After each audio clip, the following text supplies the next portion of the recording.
Bien, ahora vamos a trasladarnos a República Dominicana. De salud y familia se habla en todas partes y tenemos que seguir trabajando en el tema porque no es solamente el tema Perú, el tema de la salud es en todas partes del mundo y hay que identificar justamente las experiencias, el conocimiento, la perspectiva y todo aquello que vaya a facilitar en adelante a tener una mejor salud y con ello obviamente una familia más feliz, más tranquila.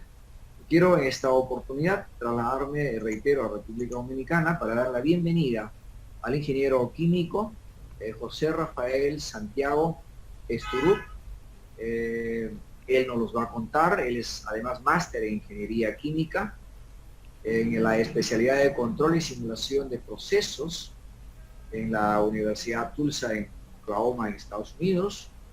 Es fundador, presidente de inversiones Cybersoft de la Casa del Software de Caracas, Venezuela, fundador y presidente del SCAI de Venezuela, referido al desarrollo de proyectos de la salud, y desde luego varias otras actividades que ha desarrollado y ha ganado la experiencia en el ámbito internacional.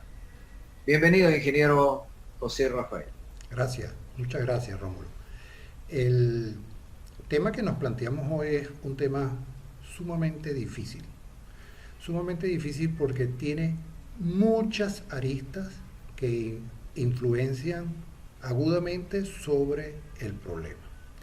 Y podemos hablar de los diferentes sectores que tienen un valor intrínseco sobre cómo se va a desarrollar y cómo se ha venido desarrollando el tratamiento de la salud a lo largo de Latinoamérica.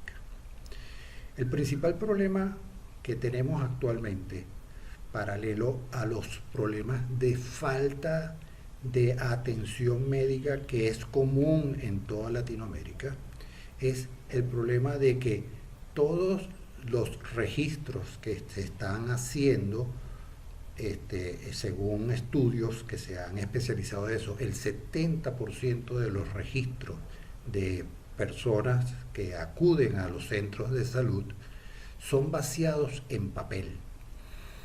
Esto es significativo porque esa persona, la historia médica queda justamente en un papel que tarde o temprano desemboca en un sótano donde hasta ahí llegó, murió y no se vuelve a tocar.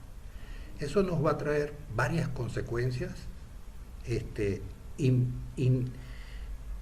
donde involucra el bienestar del paciente y el bienestar económico de la actividad de salud que van de la mano uno con otro. Con respecto al paciente, pasa que como todo está en papel, ese papel muchas veces ni siquiera es descifrable, no se entiende la letra de la persona que escribió sobre eso y eso nos puede traer consecuencias gravísimas con respecto al tratamiento del paciente.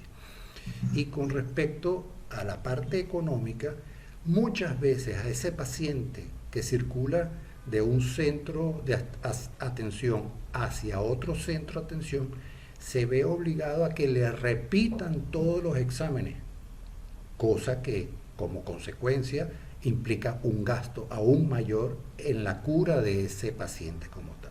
Entonces, el problema de la salud no se puede enfocar simplemente por el hecho de que no tenemos suficientes médicos para atender a los pacientes. Ese no es la única razón o problema principal. Hay muchos problemas que afectan a la salud, que dentro, como mencioné, es no contar con una data estructurada para poder hacerle seguimiento a ese paciente y además de eso, no tener la posibilidad de prevenir qué está sucediendo en los diferentes sitios de Latinoamérica, porque simplemente no hay data para poder hacer estudios y prevenir lo que sucede. Piensa un segundito qué hubiese sucedido si todo lo que está pasando de COVID nosotros lo hubiéramos tenido documentado desde el año 2018. Nuestra situación sería totalmente diferente a lo que estamos viviendo hoy en día. De ahí la importancia de que la salud como un ente se dé cuenta de que el porvenir para mejorar, para ser cada día más rentable y aproximarse mejor a los pacientes, pasa por el hecho de tecnificar la consulta del paciente. Uh-huh. Ingeniero, hace algunos días que en una conversación con usted me hablaba que de cada 100 pacientes, 10 tienen problemas con la historia clínica. Claro, en algunos casos también obviamente con el problema de la redacción del médico, la letra no legible para el usuario.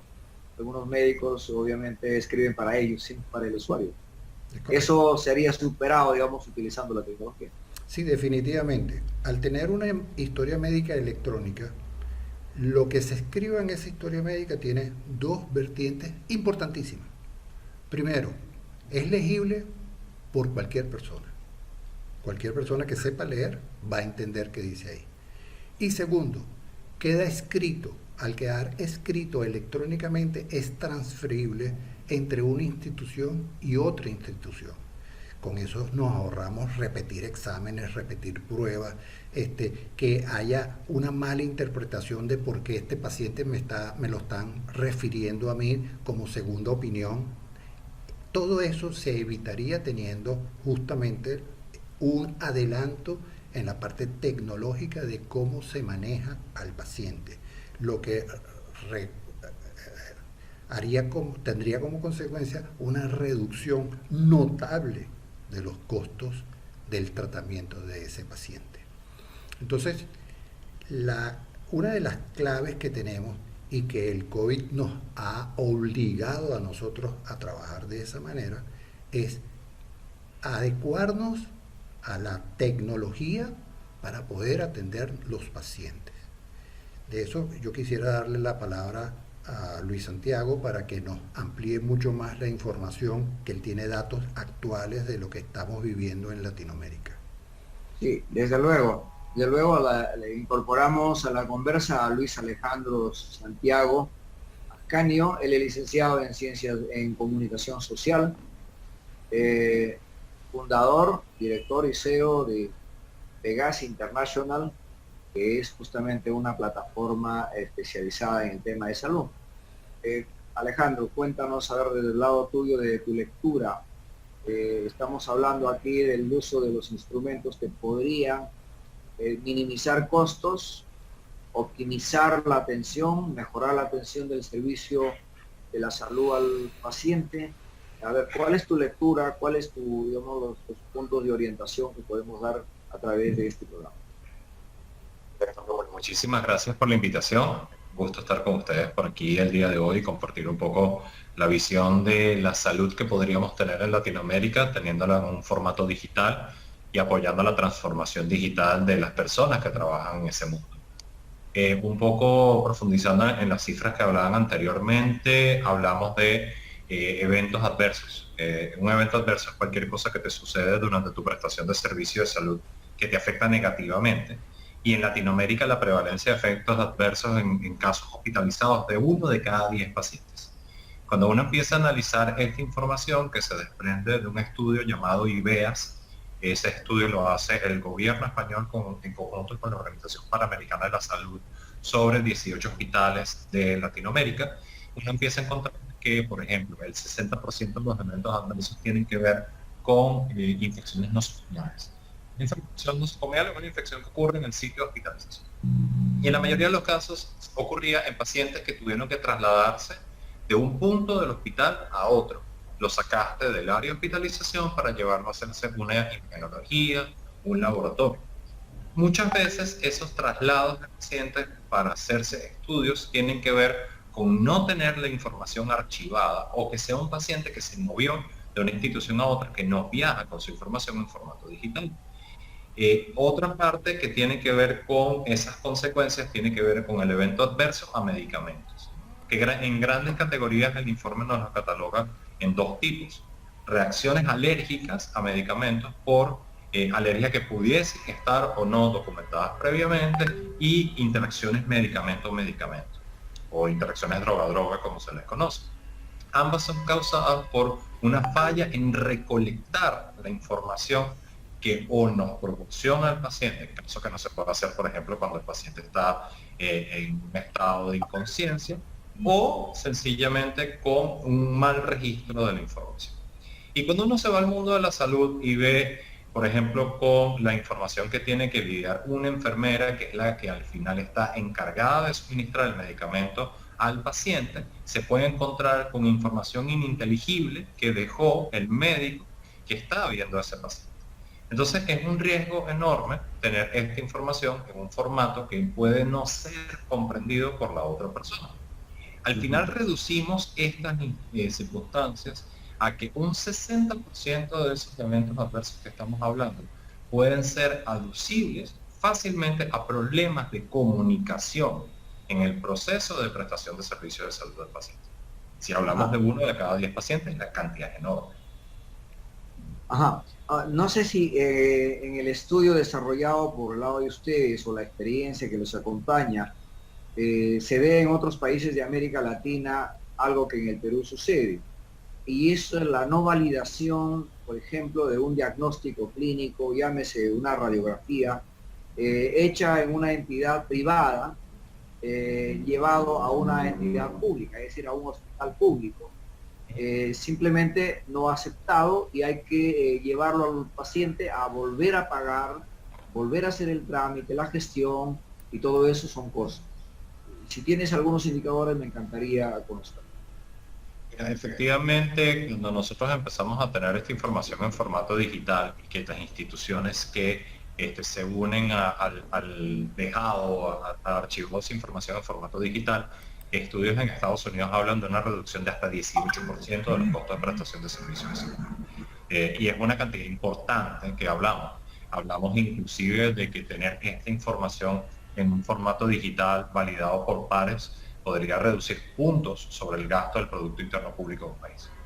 Entonces ya uno lo empieza a ver también, por ejemplo, cuando te llega ese paciente de un centro privado a un sector público, le repites una batería de pruebas y te puedes gastar miles de dólares en hacer pruebas muy costosas que has podido tener en un formato todavía válido para ser analizado en un historial único de ese paciente. Pero no tener esa información en digital sencillamente la perdiste. La otra pregunta va en el sentido de la telemedicina, del consultorio electrónico. Por ejemplo, hay algunos estudios que hablan del control desde un celular, desde una tablet, digamos a los indicadores de un diabético o algunos otros problemas que pueden ya dar síntomas a su médico desde cualquier lado, de cualquier punto, utilizando la tecnología. ¿Qué nos pueden avanzar, comentar al respecto? En Pegasi hacemos un ejercicio importante del uso de la teleconsulta en el día a día del paciente, y la idea pues un poco es permitir esa comunicación para una reducción importante de costos. Yo no sé si tienes alguna información actualizada con respecto al tema de teleconsulta. Sé que es el área de dominio de la Asociación Iberoamericana de Teleconsulta, que nos puedas comentar un poquito al respecto. Sí. Es importante distinguir que mucha gente confunde lo que es telemedicina y lo que es teleconsulta. Teleconsulta es simplemente una reunión médico-paciente que tiene que ser confidencial, eso es importante, donde el paciente está transmitiendo la información al médico. Telemedicina pasa porque el paciente está siendo atendido normalmente por un médico, el cual pregunta a través de toda la tecnología a especialistas acerca de la afección que tiene el paciente en ese momento. Y es el especialista el que al final genera cuál es el tipo de tratamiento que se va a hacer, y el médico que está al lado acoge la opinión del especialista. Entonces hay que tener esa gran distinción. Con el COVID los médicos se vieron obligados, no hubo otra manera de poder seguir pasando consulta que utilizar teleconsulta. Y se tomaron la libertad de todas las plataformas que existen para hacer teleconferencias, como la que estamos haciendo en este instante, para hacer su teleconsulta, tomándose riesgos innecesarios, ya que estas teleconferencias que estamos haciendo con plataformas públicas, vamos a llamarla de alguna manera, no garantizan la privacidad de la información que el médico o que el paciente le está transmitiendo al médico. Pero definitivamente la teleconsulta fue necesario y se hizo un esfuerzo tan grande para que eso ocurriera, que se quedó. La teleconsulta hoy en día es una realidad donde los médicos se dieron cuenta de que ellos pueden pasar la consulta previa y la postconsulta de una manera remota, permitiéndose a ellos tener la garantía de que no están tocando el paciente, no se van a infectar, y dejando solamente el riesgo mínimo cuando ellos tienen que obligatoriamente, no hay otra que hacer una cita con todas las normas de seguridad debidas a ese paciente para que los visite y finalmente llegar a una conclusión. De manera que la teleconsulta ha sido algo que realmente revolucionó. Ahora, esto no es nuevo, la teleconsulta tiene más, por lo menos 30 años de que estamos tratando de implantarla. Perú ha sido uno de los países pioneros en el uso de telemedicina, ¿okay? Por las circunstancias geográficas de ustedes, donde los centros de trabajo están muy alejados a ciudades donde hay hospital y centros de atención de salud. Entonces, en Perú hubo la necesidad de crear toda la parafernalia para poder utilizar la teleconsulta.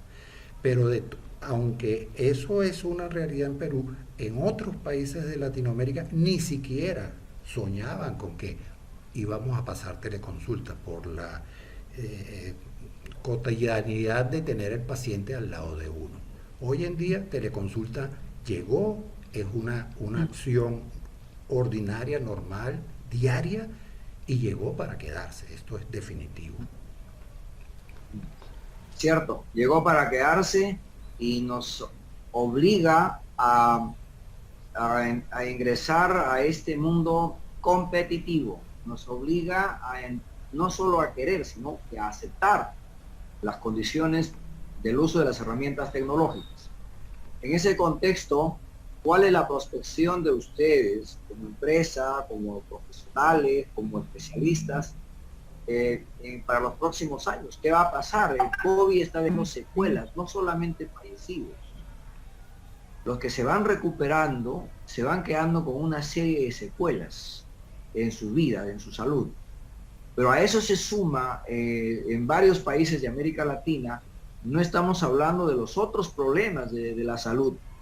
No estamos dándole mayor importancia al tema del cáncer, al tema de la diabetes, al tema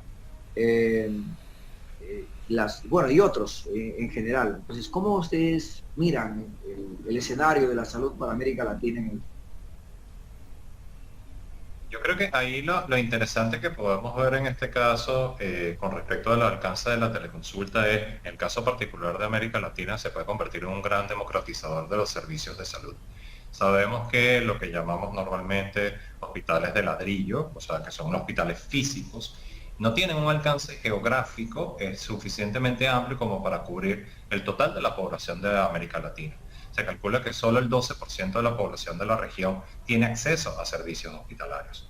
Y cuando tiene acceso a servicios hospitalarios estamos hablando de atención primaria de salud en la mayoría de los casos. Así que tener un acceso a un hospital del segundo, tercero o cuarto nivel es muy limitado para la población.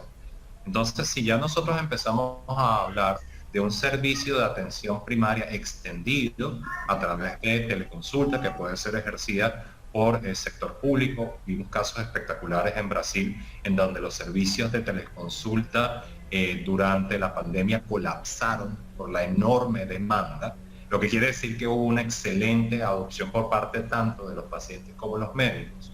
como en el sector privado se abre un marco de posibilidad de democratización del acceso a la salud espectacular.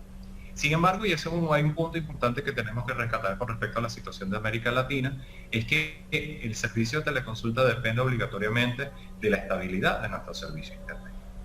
Y eso es un problema muy fuerte que vemos en Latinoamérica, donde la brecha digital es de más del 70% de la población que todavía no tiene ni las competencias para la utilización de dispositivos inteligentes, ni el acceso a redes, sea porque no las pueden pagar o porque si las pueden pagar no tienen cobertura suficiente para acceder a este tipo de servicios. Entonces, seguir dependiendo muy fuertemente de los espacios físicos para la toma de servicios de salud, que como ya decimos, son insuficientes y, bueno, nuestros gobiernos pues un poco en el tiempo han ido intentando superar esas deudas, pero muchas veces es mucha la inversión. Entonces, lo que vemos como un espacio de mejora muy grande es, a través de la tecnología, reducir los costos de prestación de servicios de salud y poder integrar a ese paciente, que nombramos muy bien el caso de cáncer, un paciente inmunosuprimido, disculpa, que no tiene la posibilidad de salir a calle con el COVID porque es seguro que la patología lo mate. Entonces, ese fue un paciente que, debido a que nuestros sistemas de salud con sus deficiencias se volcaron a atender al paciente con COVID, no le prestaron atención a este paciente que necesita una revisión semanal, quincenal, mensual, y cuando acabe la pandemia vamos a lidiar no solo con el paciente que quedó con alguna forma de compromiso pulmonar, que es el más frecuente con el COVID, sino también con estos pacientes que por haberlos desatendido, ya que estábamos volcados atendiendo al COVID, sus situaciones empeoraron de una manera que resulta más costoso ahora atendernos en una situación de salud mucho más comprometida. Entonces, el énfasis viene estando en, por ejemplo, gobiernos como el chileno. El gobierno peruano ha hecho un trabajo espectacular en incentivar el uso de dispositivos de teleconsulta y hacer alianzas público-privadas para potenciarlos. El impacto positivo va a estar en que, ya que todos nos estamos volcando hacia la tecnología, convirtamos la salud digital en un gran democratizador al acceso a la salud. Es muy importante notar que para que esto suceda, los actores que influencian sobre la salud se pongan de acuerdo. Y cuando digo los actores, nombro, por nombrar 4 solamente, son principalmente gobierno, industria farmacéutica, todo lo que respecta a la parte de seguros, porque aquí no solamente estoy incluyendo seguros privados, sino seguros públicos. Todos nuestros países tienen seguro social. Tienen que ponerse de acuerdo y orientar sus políticas hacia la política de la mejor salud hacia el paciente. Y hemos demostrado definitivamente que la mejor salud para el paciente es evitar que el paciente se enferme. Los seguros finalmente, después de tantos años de hablar con gente del ramo de seguros, entendieron que es mucho más barato definitivamente evitar que el paciente se enferme que pagar una enfermedad. Entonces, todos tienen que alinearse en esa ruta, todos los actores que influencian directamente sobre el paciente. Y además de esto, el paciente también tiene que ser parte activa para que entre los 4 factores que mencioné puedan ayudar al médico, porque nos olvidamos que el médico es un ser humano que trata de hacer lo mejor posible, pero de nuevo es un ser humano. Han tratado de endiosar a los médicos como super personas y no son, ellos son seres humanos como cualquiera de nosotros que estamos aquí. Entonces hay que ayudarlos a ellos, y todos los factores que involucran la salud del pueblo, la salud de las personas, tiene que hacer esfuerzo para que el médico que está en el centro de todo esto que está sucediendo tenga las mejores condiciones para que él trabaje. Esas mejores condiciones pasan por hacer que la tecnología llegue a manos de los médicos. El gobierno tiene que de alguna manera dictar políticas para que en los sitios públicos se maneje tecnología. eso es necesario. Los institutos de seguro tienen que buscar la manera para que los médicos que trabajan con ellos puedan accesar a la tecnología. Y las farmacéuticas, que es un factor importantísimo dentro de la salud, tienen que apoyar a que se logre la tecnología dentro del manejo de la salud. Bien, muchísimas gracias, ingeniero José Rafael Santiago.